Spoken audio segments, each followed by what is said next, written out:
Welcome to another 49er edition of The Grueling Truth, brought to you by Gridiron Mo, a new interactive football app where you get to call what you think the offense or defense should do during a live NFL game and see what all the other fans called.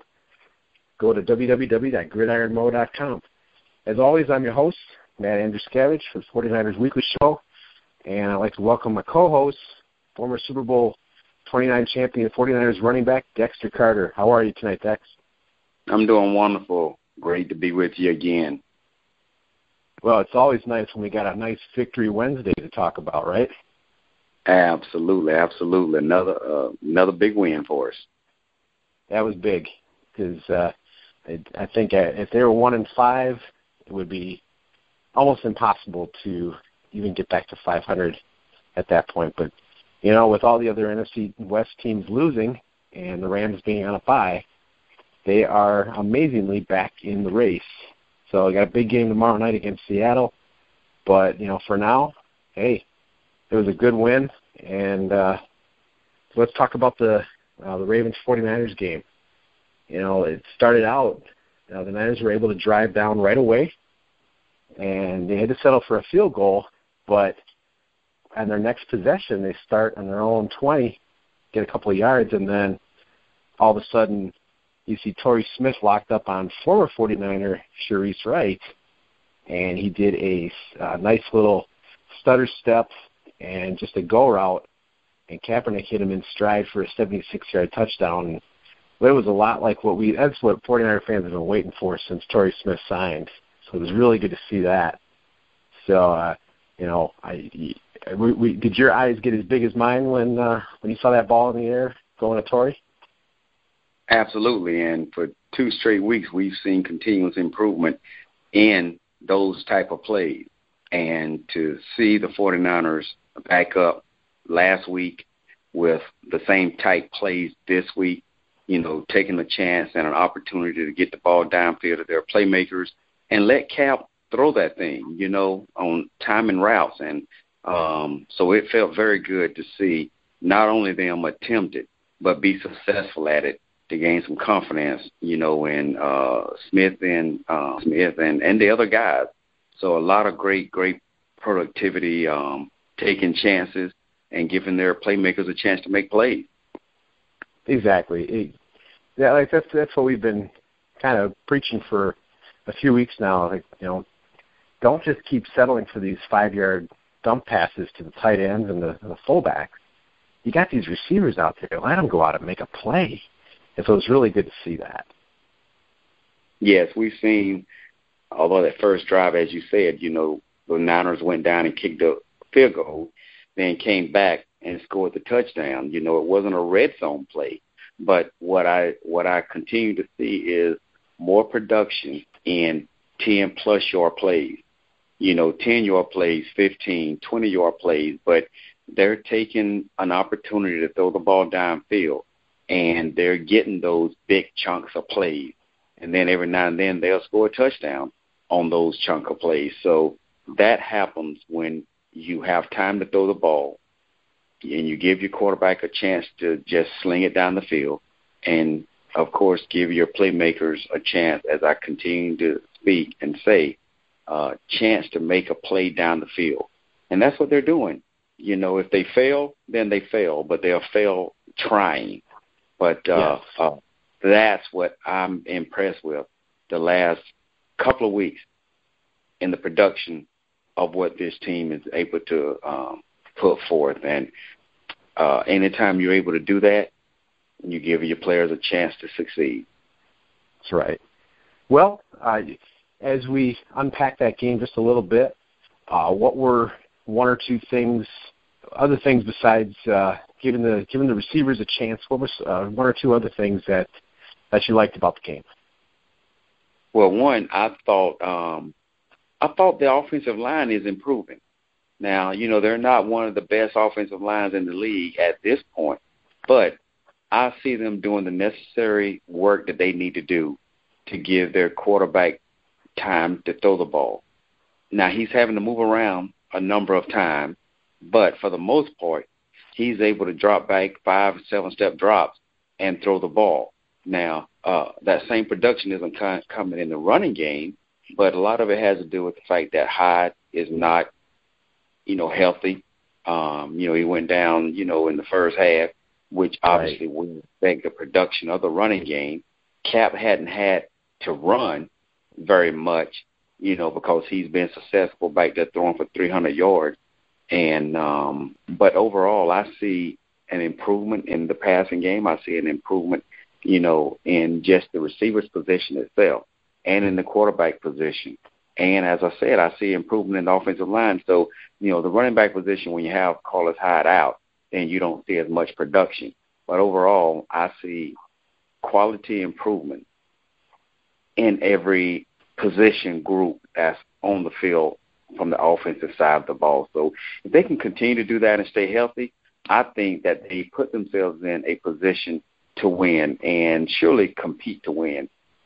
Seattle coming into this game this week, obviously they came off of a loss last week, but the 49ers can't afford to slip back into what they were a few weeks ago. So if they can continue just moving forward, especially in this particular game, I think it'll bring a lot of confidence to themselves moving forward. Oh, most definitely. Like you said about the offensive line, I think bringing Andrew Tiller up from the practice squad and making Jordan Devy work to keep his job has really been good. Last week they had the identical amount of snaps. This week, Andrew Tiller had like 10 more. He had a positive rating for Pro Football Focus where Jordan Devy did not. Andrew Tiller is playing very well. He's not a dominant guard, but he's been more than serviceable. And I think it's definitely making a difference with the amount of time that Kaepernick is able to have. There are still some plays. You go to NinerNation.com or on Twitter, and he will, if you ever read any of his stuff, he breaks down the All-22 film very well. And he shows some areas where Kaepernick will still miss, occasional open receiver and look to run maybe before he should. But this particular week, he was able to step up in the pocket.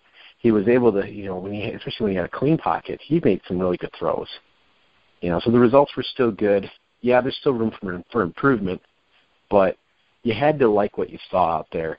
And overall, if Vernon Davis and Reggie Bush are healthy, which they should be playing tomorrow, that's just more players, more weapons that Kaepernick has out there that he can throw to.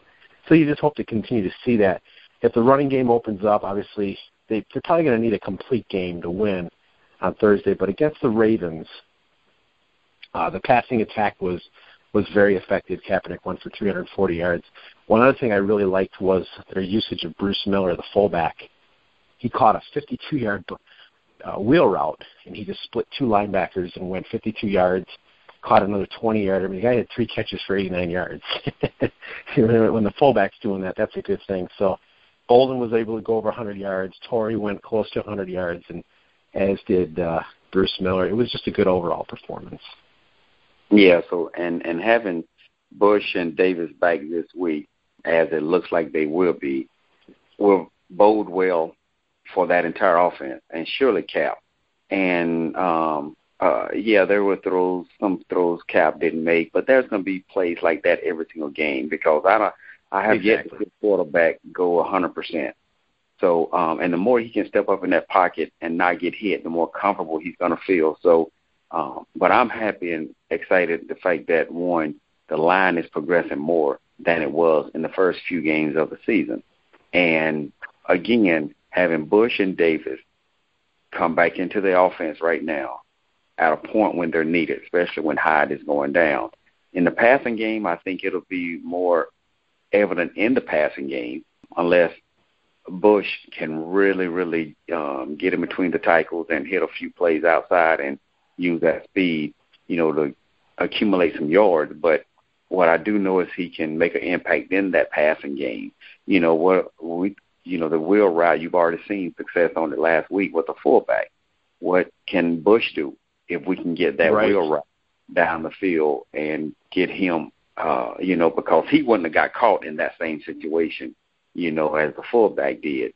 So it's only going to make Cap feel more comfortable, in the pocket, comfortable in the game, confident in what game plan I think they're going to put forth this week for Seattle.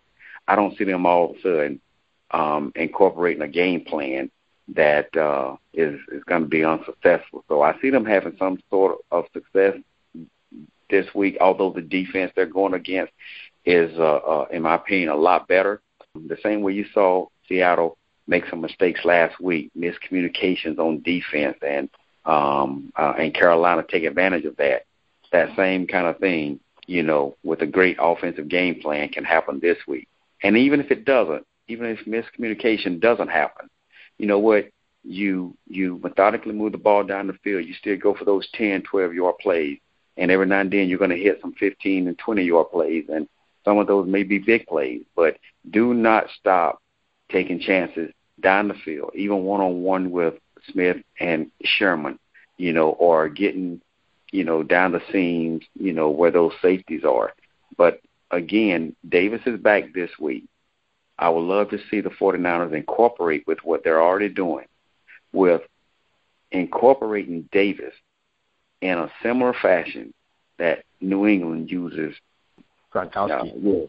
Gronkowski. So if that can happen, and I'm sure Davis is excited to be back, so he's going to, have a little more octane in his, system than probably the other players, he and Bush. But if we can, as I said, put him against those linebackers coming across the field, put him in motion and create mixed matches, man, I could see him doing some similar things as Gronkowski can do. Oh, definitely. Wrapping up the Ravens game, basically every receiver was able to have their way, and they seem to be. I think a lot of the success came with Kaepernick going under center rather than shotgun. His numbers were just crazy good when he was under center, and they were under center 65% of the time the last two games, as opposed to like 13% of the time games 1 through 4. So they seem to have some success there rather than just going pistol all the time or going shotgun all the time. So I think they're going to continue to do that. But I think another thing I really liked was the Ravens had a big play to Steve Smith to cut the lead to 19-13, and instead of just kind of laying down, they immediately went down the field and scored and made it 25-13. And they were able to help. The defense was able to hold on and win. So it's in the past they would just go 3 and out, or make a short drive or try to kick a field goal or something. But they finished the drive, and that's what we're seeing the last two games. We're seeing drives getting finished and not leaving as many points on the field as they have in the past. So if they can keep this up, they do have a legitimate shot against Seattle. Absolutely, and the way they played, all that does is increase their confidence. So when you had a big play by Smith Sr., and we talked about that last week, that Smith can take over a ball game, and he showed his capability and ability in the game, especially on that one play that he had where he did score. That was a big play for them. But then again, right after that, what happened? Cap came down and led the team down for a score. So, but that comes because of the confidence the coaches have put into these players, and what those plays do is create confidence. And across the board, Smith, Anquan Bolden, and Cap, those are the three key components to that passing game that is allowing them to play different now than they did before. Even if the opposing offense goes down and scores, these guys have the confidence now that is spreading to the offensive line that, hey, if you give me the time, and protect me, I've got confidence in my receivers, and my receivers have confidence in me being Cap. Big things are going to happen. The more chances you take, the more chances you take with guys that know what they're doing and are quality players, again, 50% of the time, I believe those guys are going to make plays, and they're going to put their money on each other to make those plays. Exactly. And if the defense can step up as well. They had a decent game. I wouldn't say they had a great game, but I also wouldn't say they had as bad of a game as they did against the Giants. The pressure was there. They were able to force Flacco into an interception. They were able to get pressure. Didn't get any sacks out of it. Would like to see definitely sack production, but just continued to, I saw more short tackling, especially by Michael Wilhoit. And Bolin looked really good, played all 77 snaps. Wilhoit had a diving interception. Acker had another interception. And so it was good to see, they were making some plays. They were able to hold on at the end. They didn't break. So hopefully they can tighten that up and just continue to get better in the pass rush department, and you see some of these young guys step up, especially at corner, because you don't want to see Russell Wilson be able to step up and just start launching deep balls downfield. And it's going to be tough to stop Jimmy Graham, but the defense, it is a solid unit, and they just been a little inconsistent. So hopefully they'll step up as well. So overall, good performance. It wasn't exceptionally pretty, but there were some very good things about it, and especially, the throw where Cap rolled to his left and then hit Anquan Bolden in stride for 50 yards. I mean, that was great. There were like 6 really big plays in that game, and the offense looks a little bit definitely improved, especially compared to where they were a few weeks ago. So moving on to the Seattle game, we got a short week. They're playing tomorrow night. Luckily, they don't have to travel. Seattle's got to travel, especially coming off a very devastating loss against Carolina, which I don't think anybody saw coming. But it's going to be a challenge. There are definitely some things that they're going to have to tighten up. What do you see as a couple of the keys to winning this game tomorrow night? One, if I'm the coaches, I don't change very much because everybody watches film. But if I'm the 49ers now, it goes back to is how we play, not necessarily who we play. Yes, it's Seattle. Yes, it's a divisional foe. Yes, it's our probably biggest rival right now, teams that we hate. But at the end of the day, who cares that they know what we're doing? We seem to be getting into a stride right now. And our players are very, very confident. So allow Cap to sling it down the field and don't shy away from Sherman. Sherman is a player. He doesn't move around. He stays on one side of the ball. So don't let that change the way in which you play your offense. Again, I put Anquan Bolden up against anybody. So he is playing very confident right now, had 100 yards last week. So let Cap throw that thing down the field. And but the key to the offense, in my opinion, is Davis, because they're going to try to double team Smith, and they're going to try to stop those intermediate routes by Anquan Bolden. But we've got to find a way to get Davis involved in the offense. He hadn't been in games in quite a number of weeks, so they've got to be able to include him, and they've got to, I think he can come in and run those deep post routes, those flag routes.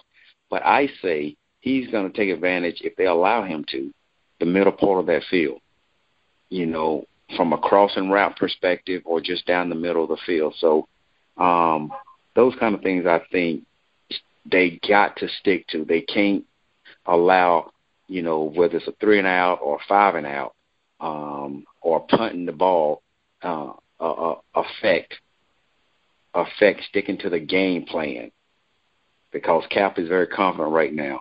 And one thing he hadn't taken advantage of yet, and it's something that Joe Montana had mentioned in the recent weeks, let right. Cap be Cap.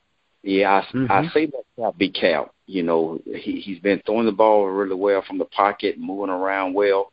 But I think Cap should do a little bit more of like Russell Wilson. Hey, if he has to pull it down, strategically pull it down, run smart, and get 10 to 15 yards here and there and get down or get out of bounds and be able to play another play. So those things will be key in this particular game. Most definitely. To me, the key is really going to be the offensive line and keeping Kaepernick upright, being able to get any kind of a run game. I'm not expecting a lot of run game. It's a very difficult defense to run on. But if they can keep pounding them, don't abandon the run game. Keep it. Just try to keep them honest. Keep pounding it up. Either if you got to do a couple of reverses or anything that you can do to just keep Seattle off balance. Keep them honest. Don't become one-dimensional. And like you said, if Kaepernick can extend plays, I think it'd be better if he played more like Russell Wilson in a game like this than a pocket passer like Tom Brady or Drew Brees, because you can do a whole lot more stuff, and you got to really stretch and stress that defense. So hopefully, like you said, Vernon Davis would be a huge key, because Seattle does not do very well against tight ends right now, and Vernon Davis could really exploit that if Torrey Smith and they can get the whole arsenal involved, get everybody involved in some way, shape, or form. I think they can make this a game and maybe even pull this thing off. But it's definitely going to take an entire team effort. So I see the keys being offensive line, involving the whole arsenal, and then on defense they have to have a complete game where they have to be able to shut down the run. They can't give up, big chunks of yardage to Marshawn Lynch and Russell Wilson. They've got to be able to contain that. And then they can't give up a bunch of deep plays. Because Russell Wilson will throw a few deep balls, and the receivers are not like tremendous superstars, but they come up with big plays in big moments. And it's just one of those things where it's hurt the Niners in the past, and so you hope that they can have a complete game. So overall, I think there are a few keys. It's going to be tough, but I do think there's a reasonable chance that they can win. And so moving on to our final segment, buy or sell. The first question I'll ask you, buy or sell, the 49ers will win the turnover battle.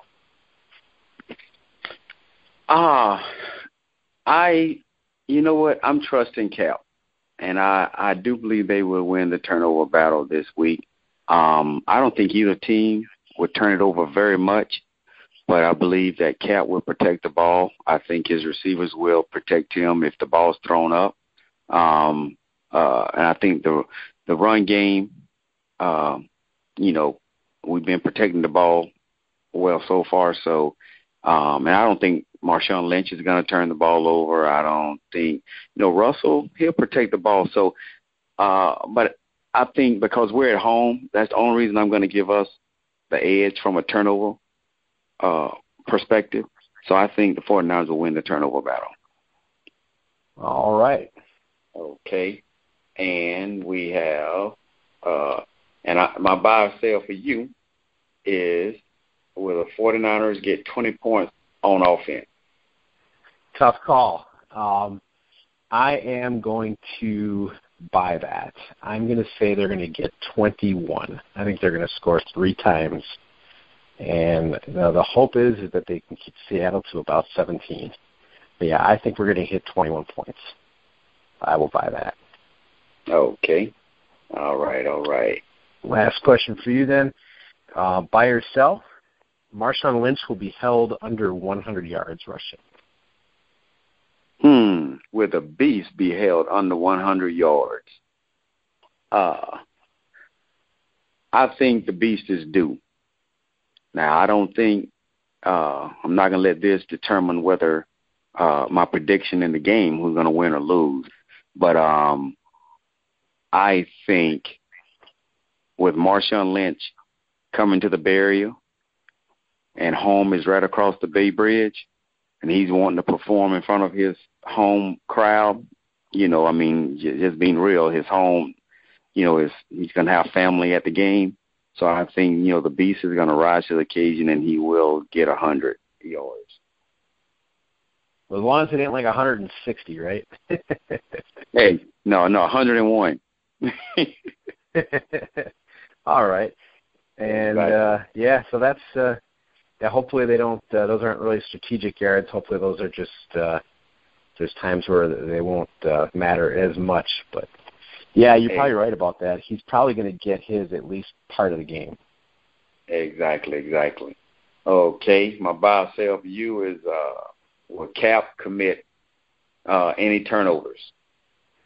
I'm going to say each team is going to commit one turnover. I think the Niners are going to be able to force a turnover.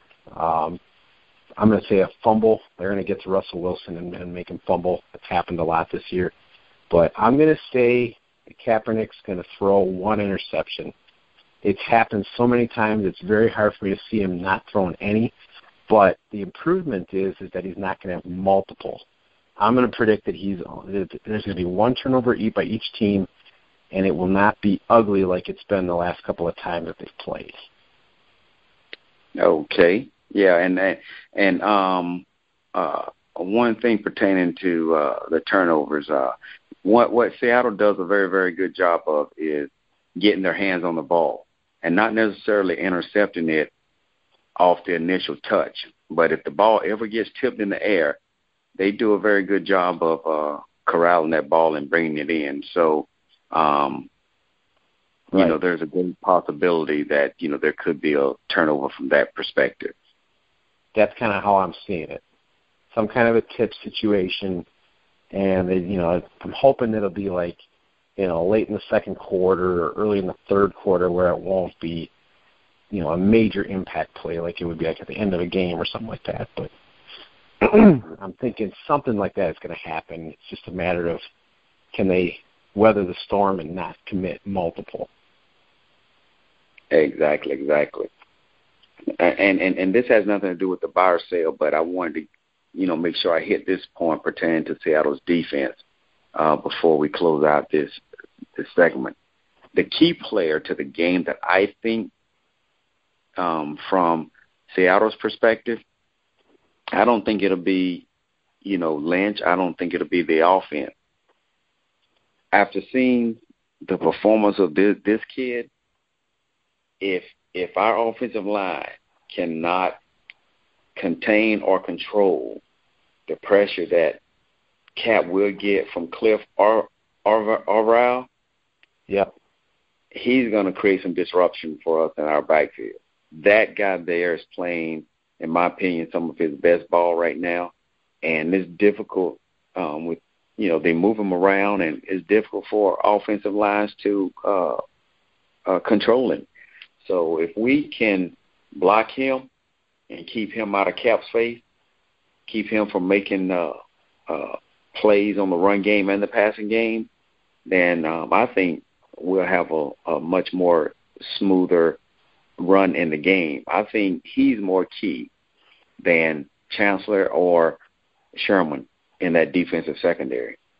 Yeah, I think you're right. The pass rush with Cliff Averill and Michael Bennett has been such a problem in the past. I mean, even when Anthony Davis was there, Cliff Averill would just give him such a hard time. There's two really good pass rushers, and they're going to have to really be on their A game for that. Yeah, absolutely. So, are you thinking that the Niners are going to be able to pull off? This would be a pretty good upset if they were able to pull this off. If you'd asked me this a few weeks ago, I wouldn't even be sitting here thinking about it. But the key is for me, is going to be the offense and defensive line. And the disruption that I saw Averill create last week, man, if he does that against the Niners, it's going to be a long day for the Niners. And, the Niners have won 2 straight, playing very well. One straight, I'm sorry, but 2 games ago, they played really well, and in my opinion, they didn't come back and win it, but it was a win based on their progression which helped them win this week. Man, this is a tough one, man. This is a tough one because I just don't see Seattle losing 2 games straight. As much as I want to see 3. I'm sorry? This would be 3. They've already lost 2 straight. then actually that there gives me my answer because, man, I just don't see them dropping 3 straight, with it being a home game for the Niners or not. So I do see the Niners scoring 21 points. I see Russell Wilson playing better, but it'll be a close game. I think it'll be around about a 24-21 game. Seattle will squeak by. Yeah, that's kind of where I'm thinking too. Seattle's probably going to win this game, but I wouldn't have even thought the Niners would have had a chance like 2 weeks ago. I circled this as a loss, but I will say there is a chance that Seattle's confidence is shaken. They are vulnerable in some areas, but if the Niners don't have a complete performance all the way around, then Seattle's probably walking away with this game. And at this point, it's hard to say that the Niners will have a complete performance because they haven't had one yet. They played better last week. They played pretty good the week before, but we haven't seen an all-around performance. We hope to see that all-around performance this week, and if it does, I think they have a real good chance to win that. But the odds of that happening it's probably not likely. So I probably have to agree. It's either going to be like a 24-21 or a 28-21 or something like that. Probably Seattle wins the game. Yeah. I think Lynch and Averill will be the 2 keys to Seattle winning this ball game. But it's still going to be a close game, and I really think the 49ers are going to be competitive, and I wouldn't be shocked if, a turnover or 2 on Seattle's side, may be the difference and the 49ers could pull it out. But I can't make my decision based on the possibility of turnovers by Seattle. Right. Well, there you have it. So the Seahawks probably have the advantage in this game, but if you're a 49er fan out there, you got to be at least somewhat excited about the progress that they've made. They're not, playing the way they were like against Arizona. So hopefully they can pull this out and they can be definitely in the thick of the NFC West race. But I guess we'll see what happens. But as we look to end, Dexter, where can people follow you on Twitter? At Dexter Carter. You can follow me there. And one other thing I'm doing this week is I'm on an aggressive promotion for promoting the Dexter Carter 35 Foundation, which benefits at-risk youth, and will be is being set up in San Francisco and Georgia and Florida, which are all areas that I have my areas of high school in Georgia and college at Florida State, and of course professional in San Francisco. And I'm in the process now of solidifying my 501c3, and actually I'm setting up a GoFundMe, which should be up tomorrow, and it should be on my Facebook, should be on my Twitter, and if all you 49er fans, 49er Empire can reach out and support me in my endeavor to help at-risk youth from an educational, athletic perspective, please support me. And one other thing, too, that we talked about earlier is this year is the 50th year anniversary of the Super Bowl, and Roger Goodell and the NFL is celebrating it by acknowledging and all NFL players and head coaches as they recognize all the high schools of those players and coaches. And they have a commemorative gold football that they are presenting, one to the players, myself, and one to our high school. So on the 30th of October, I will be traveling back to Baxley, Georgia, and senior night for our football team, and I will be presenting the gold commemorative Super Bowl ball from Super Bowl 29 to the principal of my high school. So I'm excited to go back and do that, and that should be exciting, hopefully for the school. I'm going to be promoting my foundation there, and I'm going to be talking to the middle school, the elementary school, and the high school. So, just to give them some motivation, inspiration, and just a little bit of my story, coming from the same small hometown as them. So I'm going to put up a GoFund for that too, support me as we go back and do that for our youth in my hometown. That's excellent. We'll make sure that that'll also be a link to that will be up on the Grueling Truth homepage on Facebook. So if you're a follower, be sure to check that out and see if we can support Dexter and all that he's doing to benefit at-risk youth and everything else that he's looking to do. So be on the lookout for that. And so with that, on behalf of Dexter Carter, I'm Andrew Scavage. You've been listening to The Grueling Truth, where the legends speak, and we will catch you next week. Thank you very much.